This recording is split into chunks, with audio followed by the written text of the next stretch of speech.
And I'd like to, what I thought will be most interesting and most important, to take it move by move, even something what you did wrong, of course, just to analyze, to learn from them. But of course, some good things would happen as well and what you played right, because they were all interesting, especially in the game one. So I hope you can all see my screen. Let me know if you do. We got it. Yeah, all good? Okay. So opening move was good. And now we've got first basically thing what was important. So this belongs to category which we've talked about with Christine. Christine, would you know why this 6-1 is a mistake to come out in the 18? Why would it be better to play 8-2 or possibly 13-7? What's important here? What do you think? Oh, you're muted. You're still muted. Wait, I just was getting oriented on the board because yesterday it was opposite. So ask the question again, and I'd love to maybe answer it. We're white. Sure. Why is this 6-1 wrong? What's actually wrong here with this 6-1? Why is coming to the 18 wrong? What's the most important thing which we want to look at? And what's the things? Because why I'm mentioning especially this now, because this thing will actually repeat. So when we can learn it now, we can understand and answer correctly another moves as well. Okay, I hate to disappoint you, but I have no idea. Maybe Mary knows. I don't know. We get action of the other way, and you're going to be on the 2 point. And all we're going to do is get hit, I guess. We're probably going to get hit there, and he can make it's a starter for him. Basically, the most important thing, I mean, as you kind of mentioned, I mean, here, the checker is doing nothing, right? What's happening? First, we want to realize the race. But even though the thing that we are behind in the race is just saying us to be behind, but I mean, that's what you hear always, right? What is the most important thing here? Is do you like having checker on 24? Wait. I want to interrupt because now I see the board. I saw the board backwards. I don't know, for like 2 minutes. Maybe I had a stroke overnight. But hey, I like sitting on the 24 because there's nowhere she can go. Exactly. On the 24, when we are sitting there, it costs us absolutely nothing, right? We are not in danger. I mean, there is no danger coming in few next rows. But on the other hand, nobody can play behind us. So we can hit a shot, which is great, because once we hit the shot, it's like a free roll for us, right? Once we hit, we will be super happy. We will be back in the game with the race, with everything. So basically, sitting on a 24 gives us all these kind of things. It's a free roll for us. It's an asset, huge asset to catch another checkers, and it's not liability at all, right? Because if I ask you, what's the danger of being there? Is there any? Well, exactly. Not now, right? Not now. And it's not coming, because if he makes some kind of good board, we can always escape in time. So this will repeat. So I want us to, well, again, I don't like remembering, I like understanding. So is this clear? Is this clear why we should stay there? Okay, good, excellent. Now it creates a tricky situation though, actually, because we've got 6-2 and we can hit, but again, from another topic, when we are doing something, we always want to accomplish something. And of course, we are being taught that hitting is always good, we should always hit and so on. But if I ask you what it actually brings us, what kind of feelings you have, what does it really do if we play 13-7? What did it just do? Did we make our opponent feel worse? Did we gain the race? What did it do? Well, it gives us 3 places to be hit in many different ways. So, anything else? Anything positive? They could bounce. So we could bounce. That's the only positive. Exactly. Double sixes. We're just double sixes, but even if he rolls double six, if you roll double sixes, it's, well, nothing changes, right? It's still the same. But we don't have anything to do with the 2. The 2 becomes a problem. Oh, We can find any two in the world, believe me.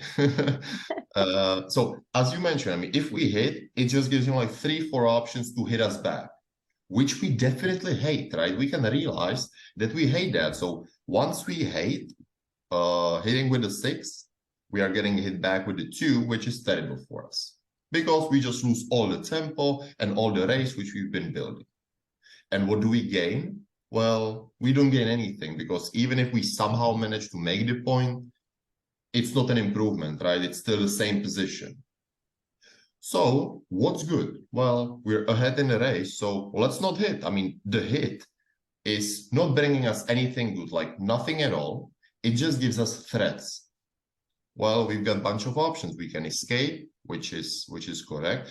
Now, if we survive, we are in a way better position than before, right? If we can see that, because now if he doesn't hit us, we've escaped, we've survived, we are ahead in the race, everything's going great. If we hit, nothing is going great, even if opponent rolls double 6s, because it's still the same position, but likely we're gonna get a hit somewhere. So even this some kind of would be better. So it's always difficult to notice positions when the hit is not correct, right? Because sometimes we are hitting just like this. We just want to hit and so on. But when we are hitting, we want to feel that advantage. We want to feel that we are doing something what's progressive, yeah, what's doing something. So is it somehow clear that here the hitting doesn't accomplish absolutely anything, even nothing at all, and that's the important part? Okay, it doesn't accomplish anything, and it just risks everything. This doesn't happen often, right? Because hit is usually good, hit is usually powerful. You know, what you're saying is really interesting, because Mary, a number of times when we were playing yesterday, said to me, Chris, we're ahead. We don't need to do that. Let's just stay ahead. And I think that's what you're saying here now. Yes, exactly. Yeah. When we are ahead like this, that's the thing. Good. This was actually okay on the same topic. Now everything was good. It was kind of a holding game, and this is what I led to you. How do you play 4-1? I just let you answer because well, this is kind of a similar topic we talked in as a first move. So what's going on here? What do we want to do? What are our options? Come in on the 1 and slot the 4, maybe. And why? Why like this? Good. So they can't come in, and we can make a board event. You know, if you slot it, you'll probably make it eventually. I don't know. I like that. Anything else? Any other opinion? Well, I think I remember this move, and I don't think we agreed on it. And I wanted to come in on the 24 because I, again, didn't want her to have any way to slough off the. Yeah, I probably talked you out of it. Yeah, but I don't think Mary went with that. I think she had a different. I think you were right. We'll see. Yeah, was I right? Yes. I don't know. I looked at it last night. Yeah. See, that's why I knew the right answer today. Yes. Again, extremely important to realize what coming on the 24 brings. Again, it doesn't bring us anything bad, like, again, nothing at all. If we want to move with that checker, we can anytime. But what we are immediately doing is threatening our opponent to hit, that we're going to hit him, right? And again, that's what's going to bring us to heaven. That's going to be everything. And yes, just building the board is just another good thing. So yes, coming on the 24, when opponents got no board, I think this is like the biggest key, which we can take from it basically immediately, right? Like with no problem, we can be coming in on a 24 when we realize all these points which we've just mentioned. So all good about this? This is a very important topic. Good. Until Christine. What kind of market losers do we have? I don't think you should be picking on me. It's making me feel bad about myself. I am. Well, I am. So bad luck. Well, so this position, right? So we are deciding whether we should cube or no. So what are the things we think about? How do we think about whether we should cube or not? Well, the first thing we think about is how far ahead we are pip score wise. Okay. Okay. The second thing is, and I told Mary this yesterday, you told me, can the next roll annihilate or bury or decimate or kill your opponent? And if so, then you need to consider it's a good time because they won't take it after you've done that. Exactly. Very good. So is this the case? Is this the case? Theory 100% perfect. Is this the case? What's the best roll, or what's the best roll? Can we annihilate our opponent here if we roll well? I felt like we have a lot of problems possibly moving forward, you know, but it's I okay. don't think we cannot decimate them in the next roll. Right.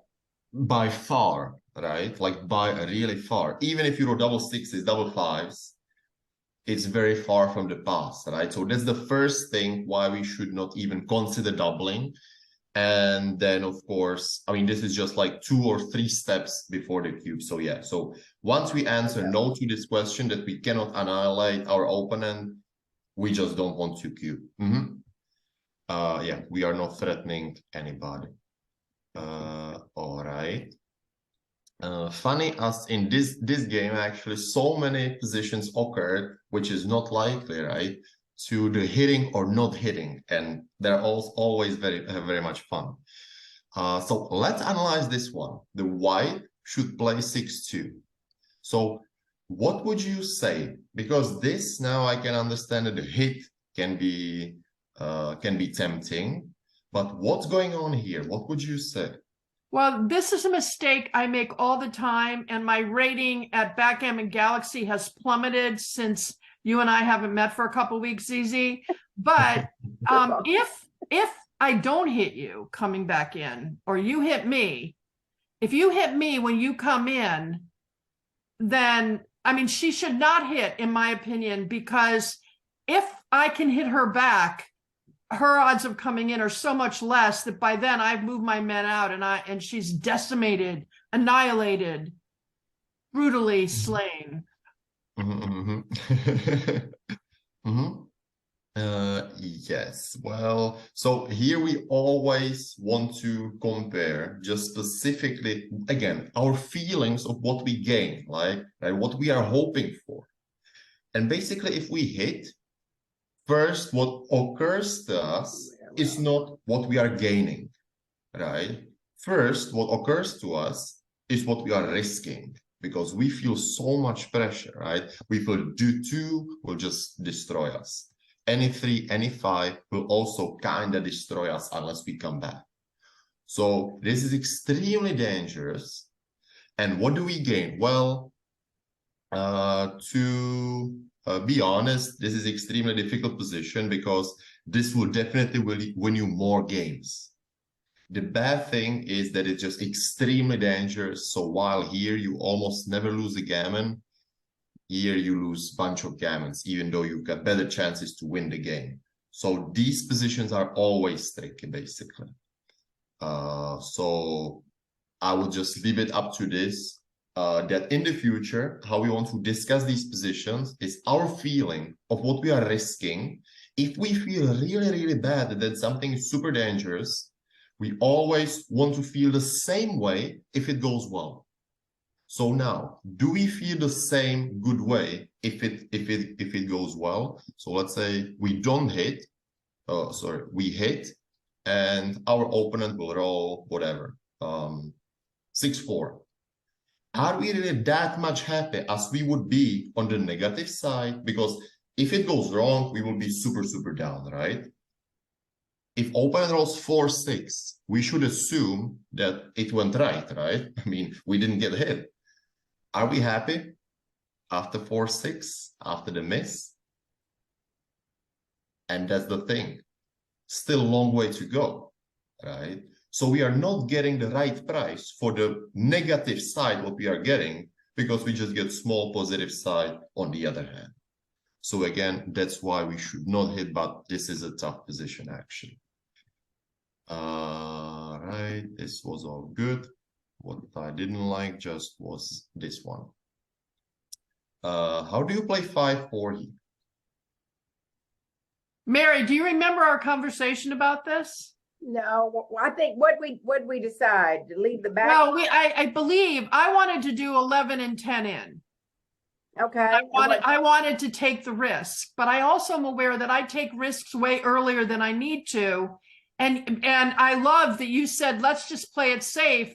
Well, I felt like he was not going to have to take a risk. They were not going to have to take a risk for such a long time that I wanted to take the risk while her board was wide open. She was right too. Yes. I don't know if I was right. Was I right? You were right. Yes. So back to, okay, so you mentioned risk, right? Is it really a risk? Like if you get hit now, is it the risk? Do you care? No. Now you don't care, right? Because it would be different if our opponent already had a board. Yeah. Okay, but right now we don't feel the risk. Right now, this is a very much safe play because even if we get hit, well, we can just have more gammons. Of course, it's a little bit risky, but we can also win more gammons. Rachel, when we made this move, did you guys think you would have done the other move? Did you guys think about that? You've got to unmute. I would have taken the 11 all the way in. Yeah. Because why? Why? Wait, no, but that's interesting because Zizi, I was going to take 2 in. What she said, I didn't even think about taking 11 to 2. I didn't even. That's what we did. We did 11 to 2. We did? Yeah. Yeah. Okay.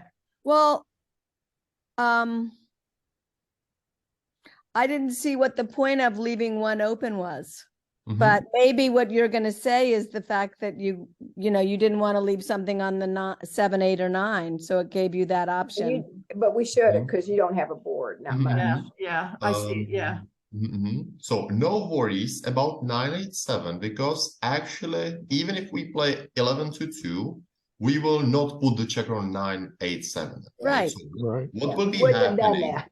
Well, the next move you might though. Not many. What? No, you wouldn't. There's no role that we can't play another way. Yes, that's exactly that. Because so our opponent will make the board somehow. In this case, it was a very unfortunate case, right? But most of the times, our opponent is going to make another point in the home board, right? So then the board will be very much threatening, as it is not now. What we will have to do is now play from the 10 point. There will be no other way. We will not want to play in the inside. So we have to do this anyway in the next row with the fact that our opponent will be having much better board. So what's happening is that now we don't care absolutely at all if opponent rolls a 7 because we can just come in and hit somewhere. We are not threatened by much. And the point is, we cannot avoid that. We cannot avoid that. And of course, we can roll something like 6-4, 6-5. But, well, we also don't have to, right? So if we don't have to, we will leave the blot, leave the shot, even though it's indirect, in much worse place because our opponent will have way better board than that. So this is why we want to do that. But imagine our opponent had already have the 5 point and the 4 point. Then this move would become correct. Because then we would basically not gain anything. Okay, we can leave a shot now. Okay, we are imagining that our opponent's got nice board, yeah? Okay, in that case, it doesn't matter whether we play 11-2 now. If we play safe, it actually makes sense. Because if we will have free roll, that we will not leave a shot at all, right?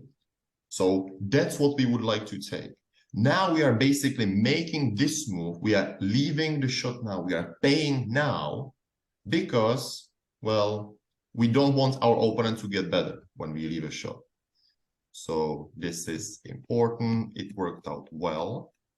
Okay. Then at the end, one mistake occurred, which is on one topic, and that is, first of all, what's good anchor here? Wait, I have a question, Zizi. We had debate. Mary and I had debate about whether when we should double. Is this the right game, Mary? Oh no, okay. That was probably the last game. Yeah, because here you cubed the very last game. Did we double? Did we double? We doubled way early this game. Yeah, this game was super early. Okay, sorry. That was one that we were too early. Okay, gotcha. Okay. But we were ahead by 19. So we were very lucky. By the way, we acknowledged at the end that we were very lucky with our dice. I guess when you won 7-0, you had to be very lucky. Yes. Yes. Or we had to be very bad. Or both. We were lucky. That was not the case. Don't worry. You were lucky not to get gammon here. Yeah. So, and the 6-3, you just want to save the gammon, basically. The anchor, you are not being threatened anymore, right? So there can be two cases. When opponent would have so many checkers on the 6, 5, and 4, when he would kind of threaten you to close you out, in that case, you may want to consider staying. But once opponent loses all the blots, then you just want to run to save the gammon. Okay. Wait, so are you saying they should have? Wait, did they run or no? No, they should run. They should not stay. Yeah, but why wouldn't they want to make a board where we're uncomfortable? And if we roll if we get hit, we're uncomfortable. We don't want to be against a 5-point board. Yeah, I mean we don't. Yeah. Oh, but we don't have to be a 6-point. Okay, gotcha. You are uncomfortable anyway, right? Yeah. So I thought that move was the right move. I get you now, because I thought if by keeping this here a 6-3. Mm-hmm. Either way, it's no. Oh, I see. Okay, either way, it leaves us. I got you. Okay. Zizi, we really don't stand a chance, even if we get them out. They're so far ahead. You got a good board, but have a good board, but even if we get them out, we're not going to win. But I mean, we had a chance to get out later. I don't know. I just didn't think it was a good time to run because it was the only thing we could do. Did you guys argue about whether you should run or not? I don't think so, because I think we thought our only chance was to get you out to try to prevent a gammon, but I see it now, Zizi, but I didn't see it. I thought they did the right thing. So basically, the most important thing to realize is that in these positions with the anchor, we don't have much to win, right? As we realize, we are in a bad spot and we are losing the game. And we are, even whatever we do, even if we would like to increase our winning chances, we can do it just by a little, because this is just extremely difficult to win. So what we want to do is maximum to save the gammon. And maximum to save the gammon should be always just running, unless we are in huge danger that he would make a point on us. So we are basically killing like 8 pips, basically just if we just do this, because we can use them more efficiently to escape, to get closer to home. So that's why we want to take this line. So always, it's like in the race, right? If we are racing, we basically want to use all the pips to race. We don't want to be making points or just putting them on the ace point, right? We want to race.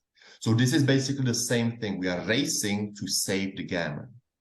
So at the end, actually, it very much mattered, right? Basically, if we didn't roll double 5, now we could have been 8 pips ahead. So we would not even need double 5, which is, by the way, nice roll. But yeah, so this is why it makes so much sense to always in these cases when we are not able to win. So my suggestion, it's basically never good to kill the race, kill the saving the gammons by not escaping. You want to be keeping one checker there for sure. Yeah, one checker there is good to keep because you can always get a shot, but you don't want to waste pips, so you always want to run. Okay? Okay. Yep, agreed. Good. Yep. Let's see, let's go to the next one. By the way, just because we talked about it's a small mistake, but if we should analyze this 4-3 as white, so I like the anchor. We make the anchor 24-20, but then alert, we want to stay on the 24. We want to stay on the 24. We are behind in the race. It's again great asset to stay on the 24 as for the reasons we mentioned. So we can play 3 anywhere else. Now, you know what's easy? I have a question about that though, because I do that all the time now. And I think it's from our early lessons, but I love being on the 24 as long as your board isn't being built. Exactly. My problem with staying on the 24 is that I don't know when to leave. So then I get killed because somehow, you know, you take the risks, someone takes the risk, and then I'm stuck back there. You know, is there any kind of advice of when, you know, how many blots do they have when I should not do that anymore? Good question. So basically, it's always a great liability when we are behind in a race and when we have the anchor, right? Because when we have the anchor, I didn't get that slower. So when we are behind in the race and we've got the anchor, we've got almost no reason to leave unless the position looks just extremely crazy, which we would recognize something like this, right? Oops. So as long as the position doesn't look like this, where this is just impossible to be there, it's not good. But I know what you're talking about specifically, and it's often when we don't have the anchor. If we don't have the anchor, many times we get into a situation like this, where now the 24 point doesn't bring us anything. Like our opponent will not leave a shot. So that's why it's so important to have the anchor. So if we have the anchor, it's great to stay on the 24. Like we can play with anything else. We will not destroy ourselves. And the 24 blot is actually making us something because our opponent cannot play behind us. When we don't have the anchor, well, it's not that we block our opponent from playing behind us, right? Because he will just be making points and points and points. So in this case, it would be dangerous. So if we roll, let's say 3-2, well, this is a wrong case. But this is not such a good case actually, because, well, we can just do a lot of stuff, but it will do it. So in this case, we would like to step up with the 3. Okay, now we would like to get out. We would not want to stay on a 24 because 24 now doesn't make sense. So in these types of positions, 24 point doesn't make sense. Once we've got the anchor, once we've got the anchor, well, but not, I guess, here too much. Yeah, here it's good as well. So ideally, that here, move yeah, here, no, it's okay. You can ask. Well, the move you were talking about, because I think we did that 4 and 3. The reason, and the reason for that is it's obvious to move it to get the bar point. I mean, the 20 point. That's obvious. You want that anchor. But any other 3 point with all these, you're just putting yourself at risk. You're just going to have a back game or something because but you don't care about getting hit. This you got an anchor. Exactly. No, you don't care. I mean, to have that 5 point anchor is everything, but nobody, you know, at this point in time, I don't mind. And Mary, we've played that way all day yesterday. Yeah. We didn't mind if we had 3, you know, if you want to hit us with your wide open board, we're all in. Okay. All right. It's basically very much similar to this position, right? Like we discussed, do we care about getting hit? No. Not at all, right? We should not even hit. In this position, we will be hit. If opponent draws a 6, we will be hit, of course, but it doesn't change the game, right? If opponent doesn't hit us, we can make the board with the builder. If we get hit, we don't care. Okay. You know what's good about because I did not see the value in leaving something on the 24 point. It's So funny, Rachel, I had the same approach that you did. And when I started working with Zizi, once I learned to not fear getting hit, you know, my game, my results improved dramamately. But my mistake is still, when do I start to care? Like, you know, and I think basically when he has 3 or more blots covered on his board is when I start to care. So for me, I'm like all or nothing. So it's like, oh, I'll always leave myself open, which is not right. My new weakness is, when do I decide that it doesn't make sense? So, but once you sort of give up at the beginning, getting hit, who cares? You know, it'll change everything. Typically, I don't mind getting hit. It's just that I'm appreciating that ZZ is saying there's great value in having a man on the 24. I've never really thought about that. Like, you've got someone that's putting you in a difficult situation because I might take you out and I'm poised to hit someone and you can't get behind me, all those things. Good. Yes. So I would mention the two things when you should not leave the bot on the 22. So one, as was mentioned, when we are getting prime. Second is when we, as we could see in this position, when we want to escape and we really need to play with this checker. Otherwise, we're getting in big trouble. So this is probably, Christine, what you've been talking about as well. So this would be the case when you don't want to stay on the 24. Also because there's no reward now. Like, our opponent will be playing with all the checkers and he will never play behind us. So now we just want to go and play with that checker. And yeah, the checker is there for nothing. So let's just go out and play with it. Yeah. So yes, but when there's no board, and our opponent's position is kind of sticky. He can easily leave a shot. We are staying there always, especially at the beginning, super powerful, and your opponent will hate you. So there's nothing better than that. 5-1. So this is, by the way, it's not just about the ace point. Whenever you are even here, it's great to stay back. So kind of a nice move is actually to play 6-5. Again, not caring about getting hit. You will make the board, and this 21 is an asset. Again, it doesn't hurt you in any way. You're behind in the race super much, a lot. So just staying there is the case. So this is so far the biggest topic, what we talked about. Staying back, irritate your opponent. That's fun. 3-4, and it kind of occurs, but this is actually all right move. So here you had 6-2 to play. So I'd like to discuss and maybe hear your thoughts, so I can edit them a little bit or just say something to them directly. So here you had 6-2 to play and you decided to play safe. So is there something you just didn't want to get hit, or what was going on? Rachel, you guys should draw. I think we should have done the 13 to the 7 and the 6 to the 4. Yeah, 6 to the 4 is the biggest key. Yeah, 6 to the 4. You've got better board. You are rewarding. We can feel the huge reward, right? If we don't get hit, we've got the power. We just gained so much, and we are in a great position once we don't get hit. So if we get hit, nothing changed. So now we are seeing the opposite, where we don't risk almost anything, and we are feeling so much better when it goes well. So yes, this is good. This speaks for the hit.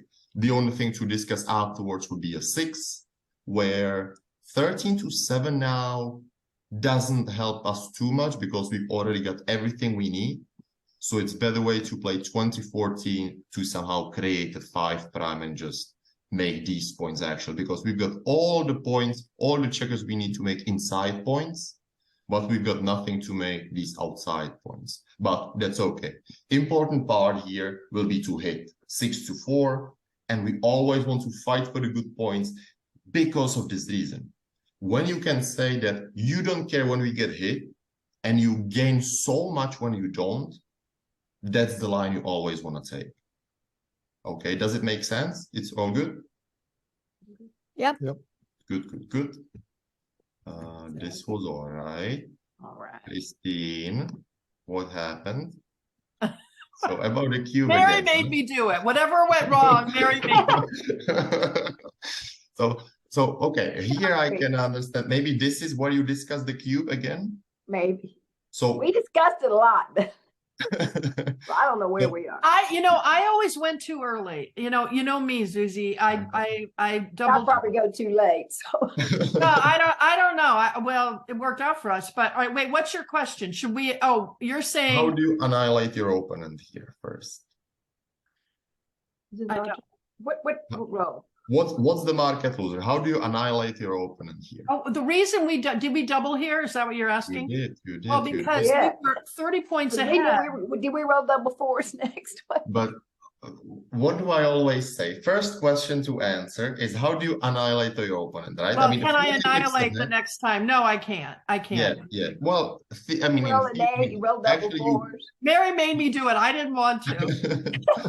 I mean, you can annihilate him here by rolling double fours, for example, but that's it. Yeah, double fours or double sixes is the only thing. Yeah, Everything else, Yeah. your opponent will just come in and you will not feel well. So 40 pips will be nice, but it will be for granted because you will not feel well. That's probably I said. Okay. So always before the cube, this is the first question. No, I wanted to double. I can tell you, I didn't question it at all. I wanted no, because I felt we were so far ahead. But I remember saying to Mary, but we got a few problems in moving. Yeah. I think I definitely don't have, doubling is everything, and I don't get it all the time at all. Yeah. Just focus on destroying your opponent with that question first before you are up in the race, before everything, and you'll be happy. Good. 6-2, this was okay. And then you wait, won. what was the score can you go back to when we doubled? It was 2-0. What was the match score? 2-0. But even 0-0 would not be a cube. Okay, I was looking for an out. I don't have it. Zizi, No worry, I don't let you question go. for We you. were rolling. Question for you, Zizi. You're saying that they shouldn't have doubled because they can't annihilate us on the next move. But if I'm the recipient, Mhm. and they've gotten to the point where I can be annihilated, I'm probably not going to want to take the double. Mhm. So they're 40 pips ahead. Mhm. I mean, do I need to worry about them annihilating me? Good question. Basically, it comes from the point what you will take. So let's say I will take a 6-3 roll. Yeah. So let's say 22-13. Christine will roll 6-3. And you will roll something normal. Let's say you will enter on the 2 or on the 1. Yeah. Okay. So Christine just rolled a super great roll. And you just did what was expected to do, right? You just entered.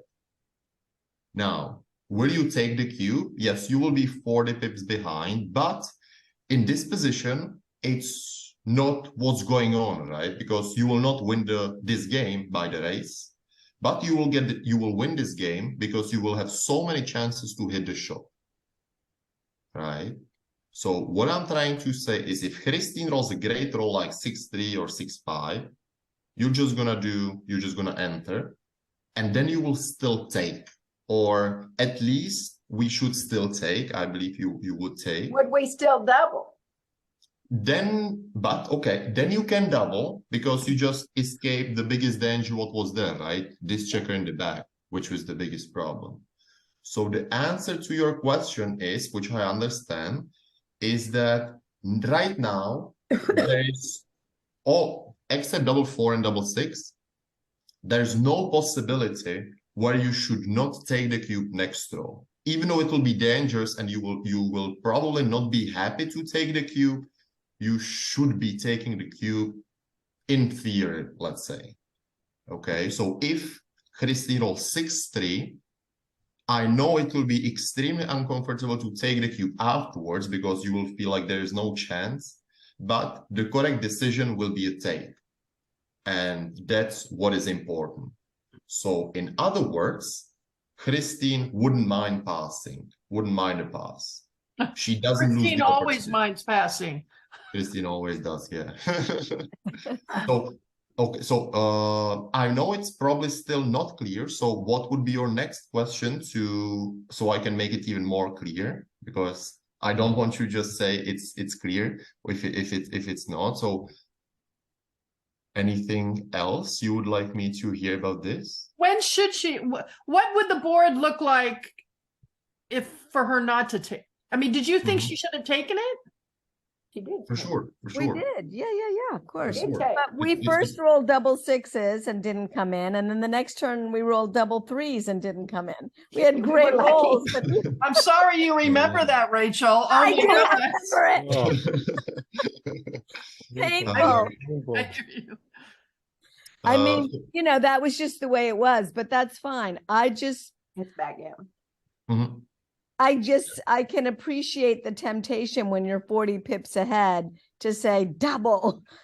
I mean, we Yeah, we wasn't any couldn't problem. wait to double. We were thrilled. Yeah. Mhm. What Basically, you're saying is they're so far ahead that they could wait one more turn. Yeah. not because they're ahead, because okay, maybe I'll make it clear now. So I just improved the board, right? And this is actually a still take, even though it sounds super dangerous. What I'm trying to say is this is how the position will look after one roll in the best case for Christine. Do we agree on this, that this is the best case for Christine, or one of the best cases for Christine when she escapes, right? That's her biggest problem. Then you will just come in. And in theory, this is basically another huge topic which we could talk about.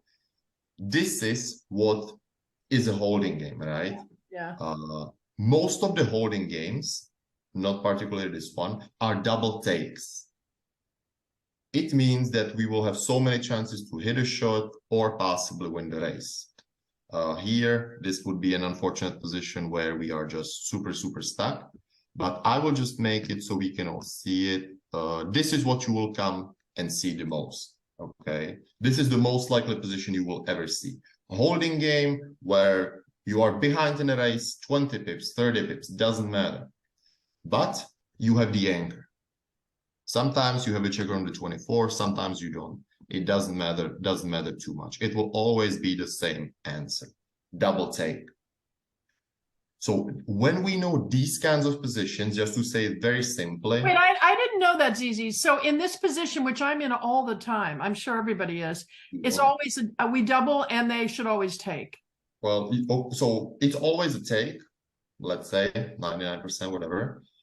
It's a double once we are 15 pips ahead, right? Sometimes, wait, but here's my question. Sometimes I double because I don't like that I am probably going to give them a shot. So sometimes I double because I have a feeling in my gut based on my opponent's behavior when I'm playing them that they're not going to take it. So I'll take the single and go, you know, like, you know, you keep telling me what Zizi tells me is, Chris, you're not good enough to think like that yet. I don't tell you that. Well, he doesn't say that, but that's what he's implying, because what he's saying is just play the game the way it should be played. Don't analyze your opponent's deficits, but I do anyway. I can't help it. I'm a strategist. You know, I strategize. That's what I do for a living. So I can't help but do that. So I figure sometimes I give a cube when I think I could be in trouble here really easily, and I just rather take the win now. You never agree with that, right?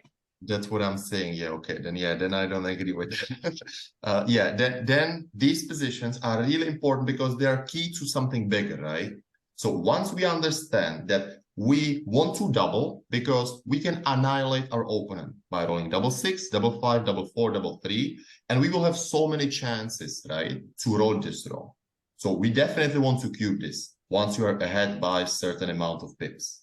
So double should be clear because of this. Now the take side should be like a balance. Now, I will say it slowly so we can all absorb, because even for me, it's difficult to say it correctly. So the more pips we are behind, okay, so we are white. The more pips we are behind, the less likely we are going to win the race. That's obvious, right? The more pips we are behind, the less likely we are going to win the race.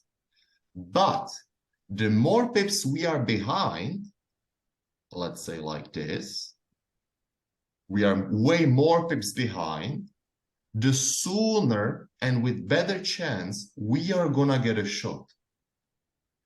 So basically, it's kind of a good mix, and this will be still a double take. So that's why I would like to say that pip count doesn't matter here, because we can either have good chance to win the race and some chance to hit, or we can have 0% in a race and good chance to hit. But in both cases, we got the same approach and we take the cube always. What if taking would give them the match? Does that change your opinion? No, Yeah. no. I No, don't not at any score. There is no, well, it's some recues, but I would just simply say now, no. You just always take score. You don't consider the score when there are no gammons. Then you just don't consider score almost at all. You just do what's normal. And that's why we can now understand maybe this position, that even though, so what's the color? I don't know, it's, let's say black. That's us. Black needs to get lucky to escape, to be in that position, which will still be a take. Okay, so black needs to get super lucky to roll 6-3, and then it will be still a take. So that's why now it's a no double, because black's got nothing to lose, no market loser, no opportunity to be missed, because the cube should be still taken afterwards. So this is why this is a no double. Got it. All right. 3-1, and beautiful. Again, we've got this so far in every game. So after this, whatever it is, lecture, lesson, discussion, you will be playing way much better with confidence. That's what I like to say always, with confidence. How do you play this 3-1? And think about what's important, who's up in the race, and what's going on. So how do you play 3-1 as white now? Rachel, Okay. what do you think here? Well, you're saying that I know what you're saying. We should have made the 5 point, and we didn't make the 5 point because with all those stacked up checkers, we were just sitting duck to be hit. So I thought, let's get a base, and then we can build our board. And you're saying we made the wrong decision. Yes, because it's basically, if we make the anchor, opponent will just play behind us, right? With no problem. They will just jump over us and like nothing. We did do that actually. This is part of the thing where we want to stay on the 24, stay on the 22, because sure, now we can feel that there can be some danger, especially if opponent does 3-3 or 5-5. But in so many, we need to hit them. Right? So we just make the board, and then so many cases now we can see opponent can play behind us, right? Not leaving a shot. But if we stay there, we get shots. We get shots in so many ways. Yeah. Can you go back to before she made the move? Or can you go back to before we rolled? Yeah. Here? Yeah. Okay. So I wanted to double here. So okay. But I'm wrong now. I'm wrong, right? Yes. Why? Why are you wrong? Well, the minute she gave us the room to slough off, I'm like, double. And Mary's like, wait, look at the score. We're not doubling. We're not 20. Yeah. Okay. Score but also, I can see now I'm too early. I'm always too early to the friggin' party. So score is one thing, but let's say it was 0-0. What's missing? What did I mention? What's extremely important? We can't hurt them in the next roll. And we're not way ahead. No. Yeah, exactly. You are not 15 pips ahead, which you should be 15 pips ahead. And you can't annihilate, because even if you roll double sixes, you are not getting rid of the 13 point. So to your question, which was not asked, how would the position look where you should cube? Well, if it was 0-0, it would be something like this. Okay. This is where the cube would be. If you roll double sixes, double 5, double 4, you win. That's important. And you are 15 pips ahead. Right. Gotcha. If the position was this, you don't double, because even if you roll double sixes, double fives, double fours, you are not clearing the 13 point. So this is the case. So 15 pips ahead and annihilating the opponent. This is all the knowledge we need to know to make the right decision always. You cubed correctly afterwards with this position, which is perfect, right? You are more than 15 pips ahead and you've got, you can annihilate easily. The take is difficult, but it's because of the score, but it's a small one. Mary, it's 15 pips. I always thought it was 20, but it's 15. It's 10%, really. What is it? 20? I don't know. 16, it would be 15 to 17. Make it simple. 15 to make it simple. Yeah.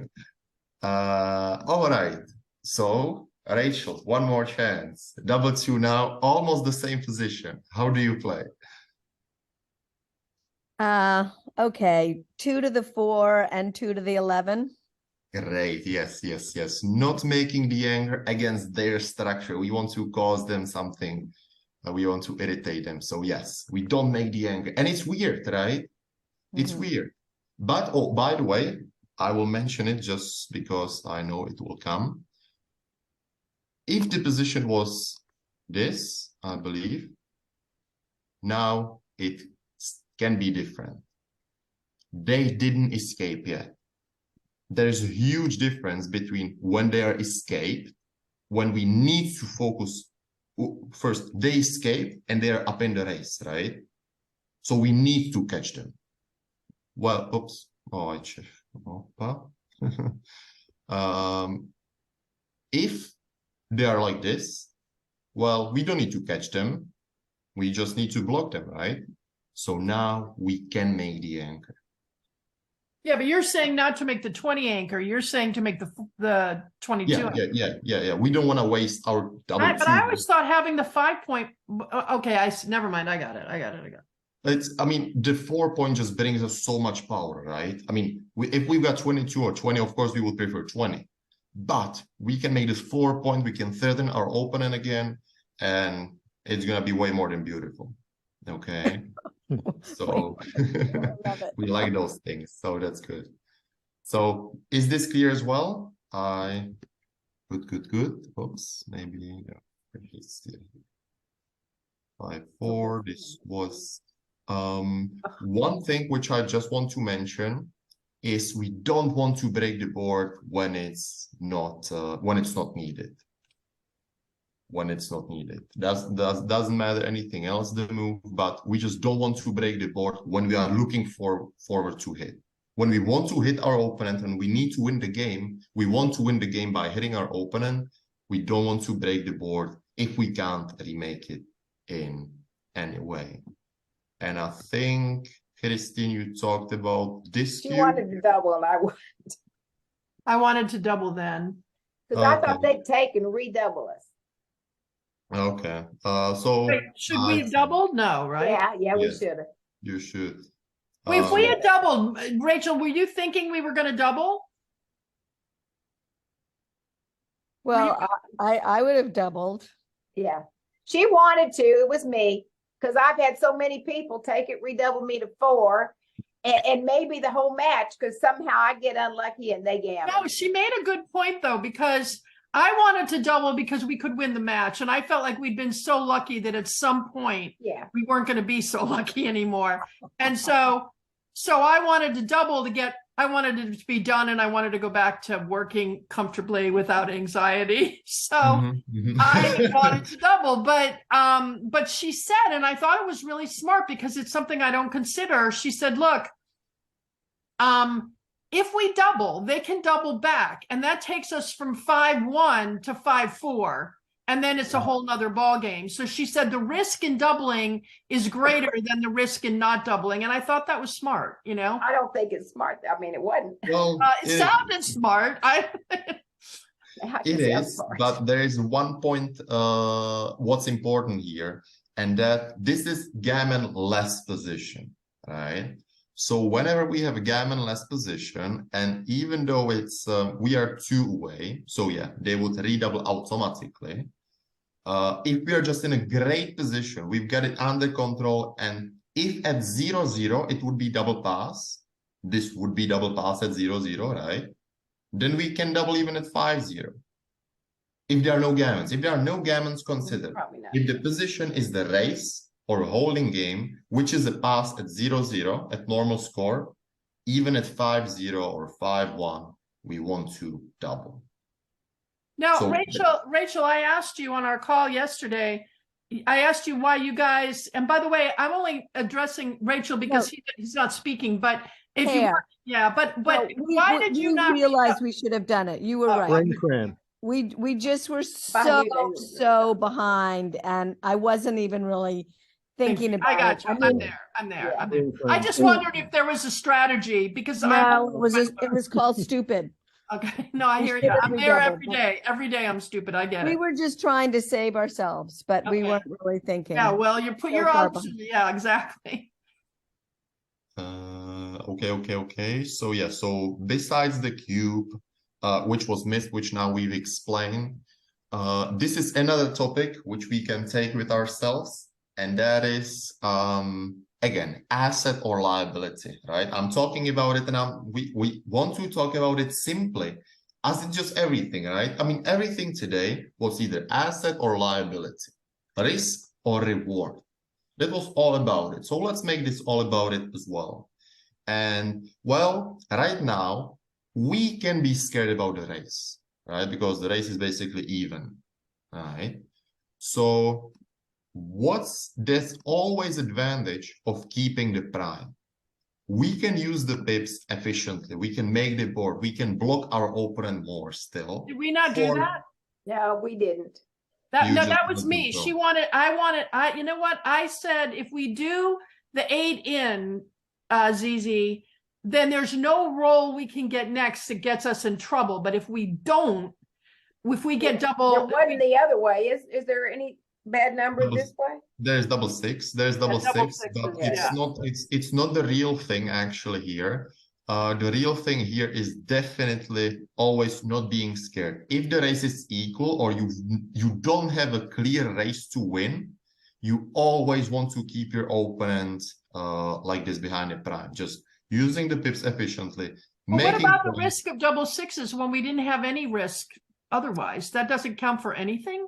You have a huge We haven't risk of- doubled yet. so You have a huge risk. You have a huge risk. Opponent rolls double fives. Opponent rolls 6-5. You just let your opponent out.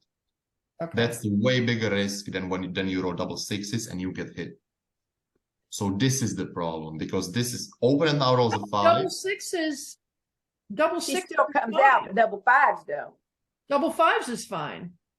No, it's not. Well, Well, double okay. five- No, if we would have stayed there.